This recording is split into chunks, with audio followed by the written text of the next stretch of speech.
So picture standing in a crowded Israelite sanctuary. Okay. The year is, well, it is somewhere in the early 10th century BC. The air is thick, it is stifling under the Judean sun, and heavy with a very specific kind of communal dread. Right, the tension would be palpable. Because not long ago, this very congregation was gripped by intense anxiety. We actually have the actual script of their desperate prayers recorded for us in Psalm 20. Yes, the preceding text. Right. Their king had gone out to war against the Ammonites at a stronghold called Rabbah. The survival of the entire nation hung by a thread. I mean, the ancient world was not kind to the losers of a siege. It was absolute total warfare. If the king fell, the nation fell. Wow, yeah. The people waiting back in Jerusalem knew that the Ammonite forces were brutal, so they spent days, maybe weeks, pleading with Yahweh to protect their anointed leader. They were locked in a state of petitionary anxiety, asking God to hear the king in the day of trouble. Right. And now the dust settles. Word reaches the city. The king returns victorious. It is a massive relief. Oh, absolutely. But the scene that unfolds is so counterintuitive to how we think about ancient warlords. He does not strut into this sanctuary boasting of his own tactical genius. No, not at all. He is not giving a speech about his military might or his brilliant flanking maneuvers. Instead, he carries this massive, heavy, pure gold crown taken from the enemy, and he lays all credit for his survival, his victory, and his very life at the feet of Yahweh. That is a striking image. It really is. The authorial intent of the ancient text we are examining today was to move that nervous nation of Israel from their nail-biting anxiety into a state of total rest and praise. It shifts their entire focus. Yeah, this scene captures that shift perfectly because it anchors the nation's security in God's might rather than human effort. That historical backdrop really changes how we read everything today. It takes this out of the realm of abstract poetry and puts it into the dirt and blood of a real historical moment. Which is why today we're taking a deep dive into an ancient royal anthem. We're looking at Psalm 21. A fascinating text. We have a stack of theological commentaries, linguistic analyses of the original Hebrew, and historical texts in front of us. Quite a lot of material to cover. For sure. Our mission today is to figure out how a 3,000-year-old song about an ancient king dodging arrows completely shatters our modern obsession with self-made success. We want to see how this text systematically dismantles the idea of human autonomy. To do that, well, we have to look closely at the man actually wearing that crown. Right. Psalm 21 comes directly from the Davidic monarchy, likely during the middle of David's reign. As we noted, it operates as the answered prayer counterpart to Psalm 20. Follow up. Yes. But to grasp the staggering, unmerited grace displayed in this passage, we have to deal with the reality of who David was. He was not a sinless man receiving shiny rewards for his personal perfection. No, he had massive moral failures. I mean, when we talk about David's reign, we have to factor in the Bathsheba incident recorded in 2 Samuel chapters 11 and 12. We absolutely do. David committed adultery with Bathsheba, abused his royal authority to cover up the pregnancy, and then, he deliberately arranged for her husband, Uriah the Hittite, to be killed on the front lines of battle. Just a horrific sequence of events. Truly, when you look at the raw facts of that event, David deserved wrath. He deserved the absolute severity of God's judicial execution. Right. Yet, after the prophet Nathan confronted him, David exhibited true, broken repentance. God then showed an incredible, almost scandalous level of grace. Which changes everything. It does. The blessing we see throughout Psalm 21 is based entirely on covenant mercy, not on David's personal merit. That raises a huge question, though. I mean, how can a just God simply pardon a murderer and an adulterer and then go on to bless him with military victories and golden crowns? If God is just, how does David survive that? That goes straight to the heart of the Davidic covenant established in 2 Samuel chapter 7. God had made a binding promise to David. A promise for what, specifically? He promised a lasting house, a royal seed, and a throne that would not fail. God's dealings with David show us the clear distinction between fatherly discipline and covenant rejection. Oh, that makes a lot of sense. David certainly received severe discipline. I mean, his family was plunged into chaos and violence for years, but God spared him from absolute rejection because of that covenant. Right. That covenant, as we will see, points to a much greater king who would eventually pay the actual penalty for David's sins. That historical reality alters how we read every single line of this text. It brings us to the literary context.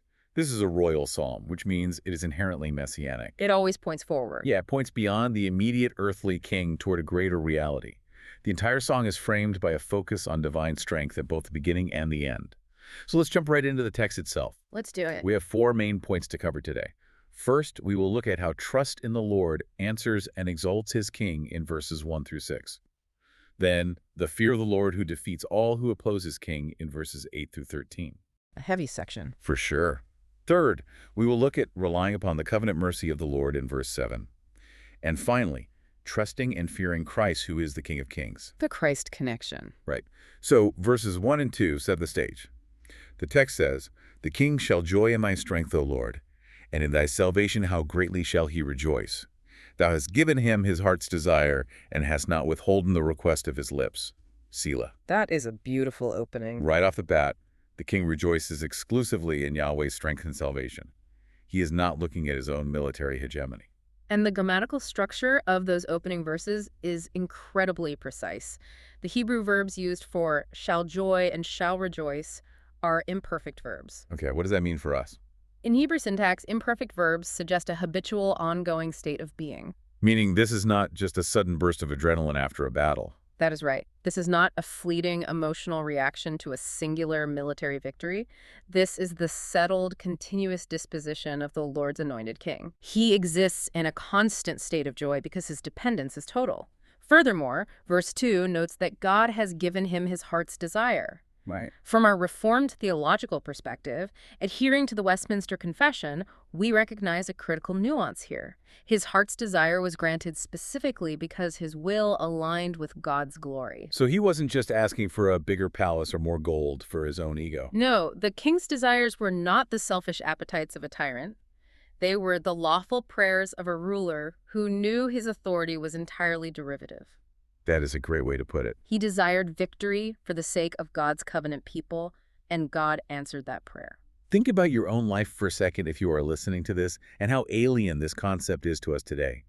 We are conditioned by every business show, every self-help book, and every cultural narrative to build our own empires. Oh, constantly. We live in an era where leaders want to claim all the credit for their achievements. We love the myth of the self-made man. But the biblical king finds his greatest joy in knowing he did not achieve this on his own.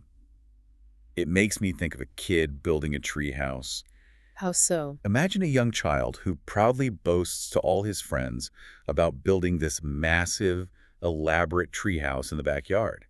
But he fully, happily acknowledges that his dad bought all the lumber, operated all the power tools, carried the wood up the ladder, and did all the heavy lifting. The kid just watched, basically. Yeah, or maybe handed him a few nails. The child's joy isn't diminished by his dependence on his father. His joy is actually rooted in the strength of his father. He is thrilled because his dad is strong enough to build the treehouse. The king rejoices because God did the heavy lifting. That captures the dynamic perfectly. The joy of dependence is a completely foreign concept to the modern mind, which views dependence as weakness. Right, we hate depending on people. But in the biblical worldview, recognizing your total reliance on a sovereign God is the only path to true gladness. Which leads us directly into verse 3, and this is where the theology gets fascinating. The text says, "For thou preventest him with the blessings of goodness. Thou settest a crown of pure gold on his head." Now, that word preventest in the King James Version really trips up modern readers. Today, prevent means to stop something from happening. It is a striking word. In older English, to prevent meant to go before, to anticipate, or to meet someone beforehand. Oh, interesting. It translates the Hebrew root kodam. In this specific grammatical form, it signifies a vigorous, intentional, and active divine intervention that precedes any human movement. Wow, so God is moving first. Yes, God outruns the king with blessings before the king even has the opportunity to ask. He beats the king to the punch. He does, and this is the biblical bedrock for the doctrine of prevenient grace. I want to tie this directly to chapter 9 of the Westminster Confession, which deals with the will of man. Let's bring that in. The confession states that fallen man has wholly lost all ability of will to any spiritual good accompanying salvation. Left to his own devices, man will never naturally choose God. Total depravity, essentially. Correct. Therefore, God must be the first mover. He does not wait for the king to provide a seed of faith or work of obedience. God anticipates the king. He goes before him. He meets him with the blessings of goodness. God is the one who places the crown of pure gold on the king's head. The crown is a gift of sovereign mercy, unilaterally bestowed by a God who acts first. Hold on, I need to push back on that idea for a second. If God outruns the king with blessings before he even asks, doesn't that render human prayer completely pointless? It is a fair question. If God is already moving and his sovereign decrees are already set, why did the entire congregation spend all of Psalm 20 desperately praying for the king's survival? That is the classic tension, is it not? But the biblical framework does not view God's sovereignty and our prayers as mutually exclusive. How do they fit together? God ordains not just the ends, but the means. He ordains that the king will be blessed, and he ordains that the congregation's prayers will be the instrument through which those blessings are manifested. Yes. The fact that God goes before us does not nullify prayer. It actually guarantees that our prayers will be effective. If God did not move first to align our hearts with his, we would not even know what to pray for. So the prayer itself is part of the blessing God outran them with. Precisely. He gives the grace to pray, and then he crowns the outcome of that prayer. That sovereign initiative really sets the stage for the massive requests we see next. Listen to verses 4 through 6. Okay. He asked life of thee, and thou gavest it him, even length of days forever and ever. His glory is great in thy salvation. Honor and majesty hast thou laid upon him. For thou hast made him most blessed forever. Thou hast made him exceeding glad with thy countenance. It is staggering. The king asks to survive the battle, and God turns around and grants him length of days forever and ever. This goes so far beyond mere physical survival on a battlefield. It shatters the boundaries of a mortal lifespan. Right. And the contrast here between the biblical king and secular leaders is sharp. A secular ruler views success as the accumulation of wealth, the expansion of territory, or leaving a historical legacy. We think of pharaohs building pyramids to be remembered. Exactly. But the biblical king views ultimate success as standing in the light of God's face. The text says he is made exceeding glad with God's countenance. The magnitude of verse 6 cannot be overstated. The Hebrew literally translates to, "Thou hast set him to be blessings," echoing the ancient promise given to Abraham in Genesis. That is a huge connection. But the absolute climax of the verse is that exceeding gladness found in God's face. The highest blessing God bestows is not the gold crown. It's not. No. It is not the military conquest over the Ammonites. It is not even the extended lifespan. The supreme blessing is face-to-face communion with God. The gifts are great, but the giver is the actual prize. Yes. The king's deepest joy lies not in conquest, but in communion. His honor and majesty are borrowed splendor, laid upon him by a gracious God. Derived entirely from the Lord. Every aspect of his exaltation is derived from the Lord. For anyone listening to this right now, this establishes a baseline truth. True blessedness is never found in the gifts themselves. We get that so wrong today. We do. A healthy family, financial stability, a successful career. These are good gifts, like the golden crown. But if you make them the source of your exceeding gladness, they will crush you. True joy is found only in the unclouded presence of the giver. So we see this beautiful, intimate, face-to-face communion. The king is basking in the light of God's presence. But that raises a terrifying question. It does. If God's unclouded presence is that intense, what happens when that exact same face turns towards someone who actively hates him? This is where the song takes a severe and sudden turn. A very sharp turn. The tone shifts drastically in verse 8. Listen to this. Thine hand shall find out all thine enemies. Thy right hand shall find out those that hate thee. The focus moves entirely away from the grace poured out upon the king, directly toward the terrifying reality facing the king's enemies. The contrast is jarring. It is. The right hand of God, which is a symbol of his active strength, is now reaching out. And the lexical choice here is deliberate and chilling. The Hebrew word translated find out is matzah. Let's break that down. What does matzahs imply? In a judicial context like this, matzah does not mean simply looking for someone who is lost, like finding your keys. Like a game of hide and seek. Right. It is not that. It implies an inescapable attainment for the purpose of arrest and execution. It is the long arm of the law finally grabbing the fugitive by the collar. Wow, that is intense. The repetition of the word in that verse guarantees the result.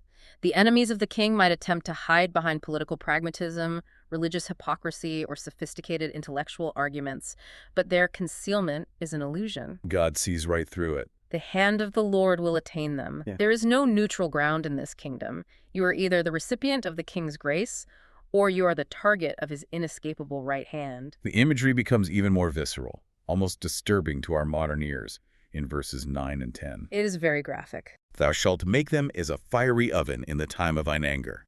The Lord shall swallow them up in his wrath, and the fire shall devour them.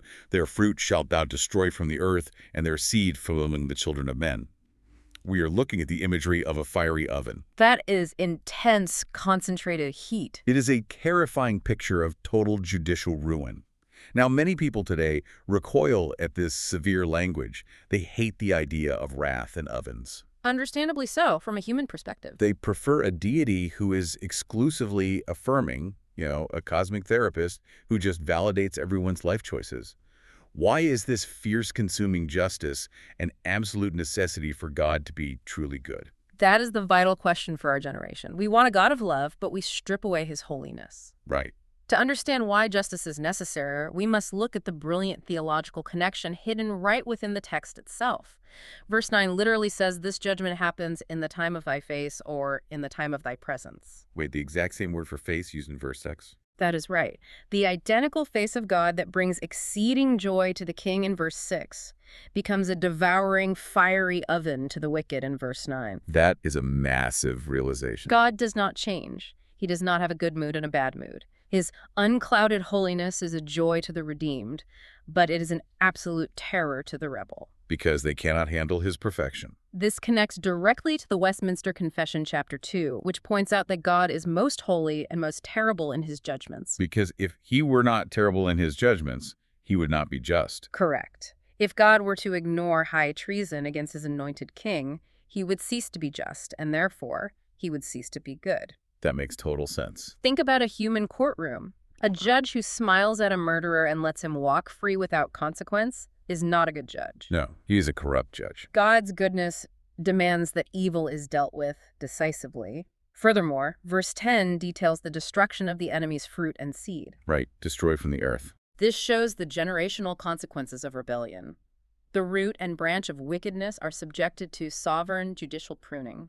God's justice is incredibly thorough, ensuring that the rebellion is cut off completely from the earth. It is a sobering reality that cuts completely against the grain of our modern sensibilities. We want to believe that humans can outsmart consequences. But verses 11 through 13 show us the absolute futility of trying to fight against this divine justice. The futile efforts of man. Listen to this. For they intended evil against thee. They imagined a mischievous device which they are not able to perform. Therefore shalt thou make them turn their back, when thou shalt make ready thine arrows upon thy strings against the face of them. Be thou exalted, Lord, in thine own strength. So will we sing and praise thy might. The irony in these verses is striking. The enemies deliberately stretch out their malice. They sit in their war rooms intending to overthrow the Lord's anointed. They imagine a mischievous device. It makes me think of an ancient grand villain monologue. Oh, like in a movie. Yeah, the bad guy is standing there giving this massive speech about how his superweapon is going to destroy the hero, and halfway through the speech, he realizes the weapon is unplugged. They imagine this device, but they are completely impotent. They cannot perform it. That is a great way to picture it. God's sovereign decree forces them into a panicked retreat. The text says he makes them turn their back or turn their shoulder to flee. They realize they have lost. But as they turn to run, they realize God has already anticipated their flight. He has fitted arrows to his bowstrings, aimed directly at their faces. There's nowhere to go. There is total judicial envelopment. They are surrounded by the judgment of God before they even take their first step in retreat. Their plots are completely futile against the might of Yahweh. And verse 13 brings all of this to a massive climax. Be thou exalted, Lord, in thine own strength.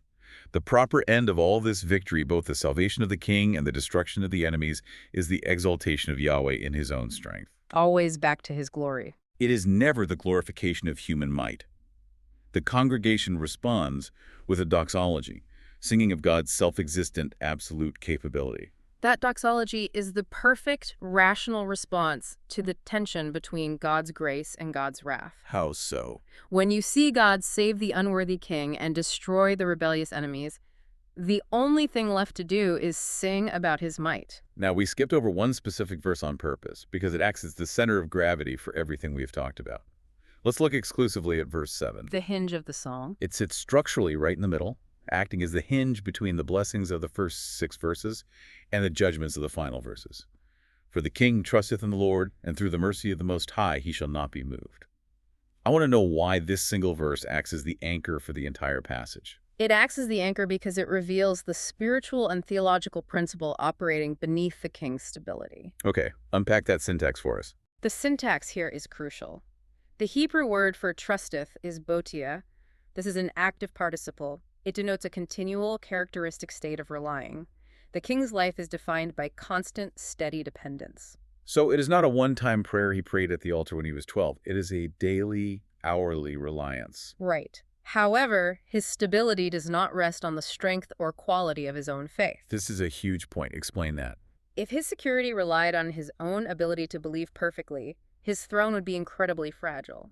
We have already established David's massive failures. His faith faltered all the time. It really did. Instead, his stability rests entirely on the hesed, the covenantal mercy, and steadfast love of the Elyon, the Most High. The covenantal mercy. Because God is the Most High, possessing absolute sovereignty over heaven and earth, the result is an absolute certainty: the king shall not be moved. The Hebrew phrase there is bal yemo, right? Yes, balymo indicates a total impossibility of being shaken.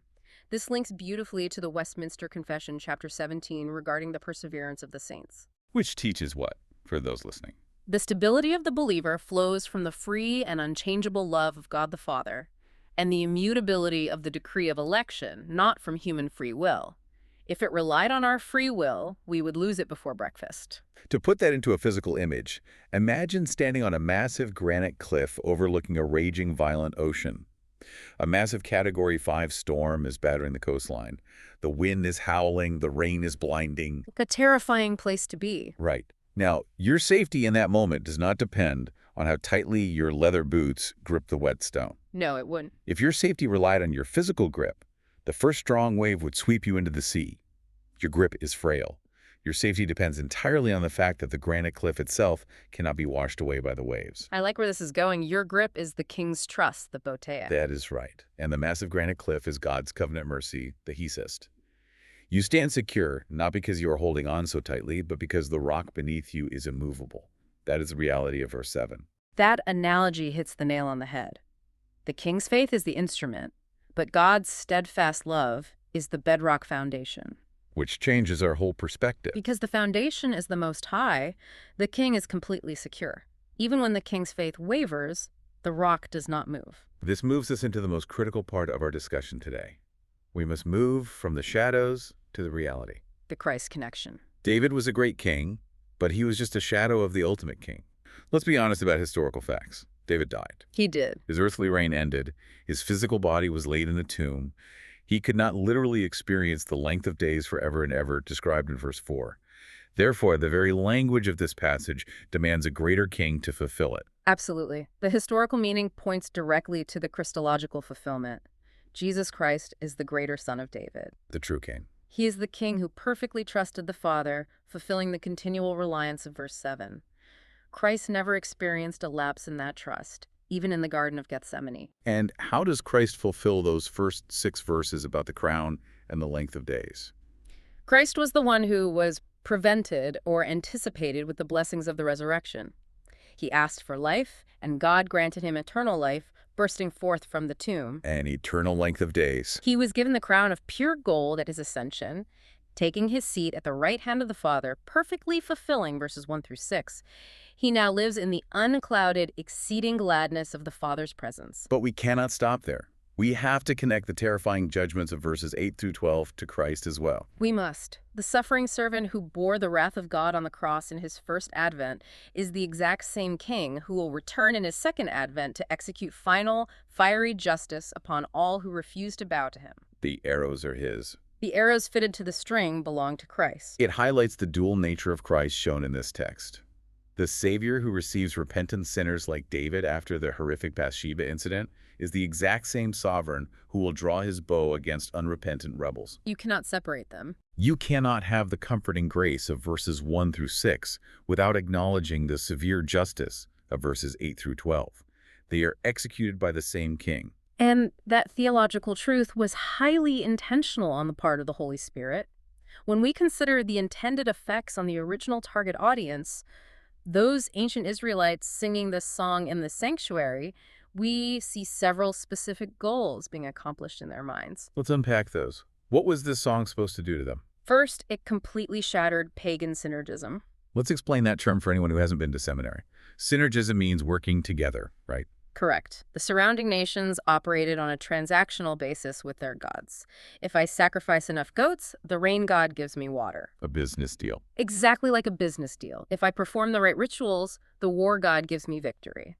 It was a joint effort between human appeasement and divine action. That is pagan synergism. How does Psalm 21 counter that? This text proved to Israel that Yahweh flips this script entirely. Yahweh blesses out of sheer, unmerited grace. He goes before the king. He provides the victory. So they couldn't sing this song and think, man, we fought really well out there. No, they had to sing, God gave us the victory. Second, it cultivated robust covenantal assurance. By resting on the promise. Yes. It taught the people that their national survival was secured by God's steadfast love, not by counting their military chariots. Third, it acted as a severe pedagogical warning. A teaching tool to keep people in line. Precisely.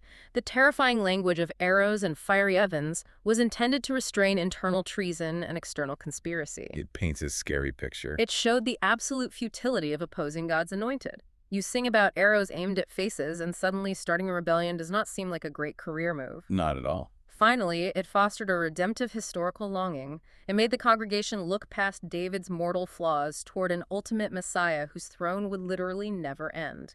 Which brings us to the application for modern believers. We pivot directly to you, listening right now. We bring this ancient text right into your present moment. It is not just ancient history. The realities of Psalm 21 are not locked in the sands of the ancient Near East. They demand a response from you today. The core applications are clear and pressing. First, there is a severe warning to the unconverted. Rebellion against the King of Kings is treason. A sobering thought. Do not trust your own goodness, your wealth, or secular philosophies that promise you autonomy. The myth of the self-made man will not save you when the arrows are fitted to the string. So what must they do? You must kiss the Son, submit to his scepter now, and take refuge in his mercy before the day of his wrath. And for the believer? There is immense comfort. Because Christ's throne cannot be shaken, the church does not need to panic over shifting cultural tides, political unrest, or worldly plots. The bad guys cannot win. The king's enemies imagine mischievous devices all day long, but they cannot perform them. The granite cliff will not fall into the sea. Finally, there is a call to doxology. A life of praise. The Christian life should be marked by a constant rhythm of returned thanksgiving. You must trace every answered prayer, every victory over sin, and every breath of life back to the sovereign grace of God. It is all about recognizing who built the treehouse. Exactly. I want to leave you with one final thought to mull over, building on everything we have discussed today. We saw that the very face of God is the source of the greatest joy for the believer in verse 6. Yes, the ultimate communion. And it is the source of the most terrifying fire for the rebel in verse 9. So ask yourself this. What does your current reaction to drawing near to God's presence reveal about which side of the king's bow you are currently standing on?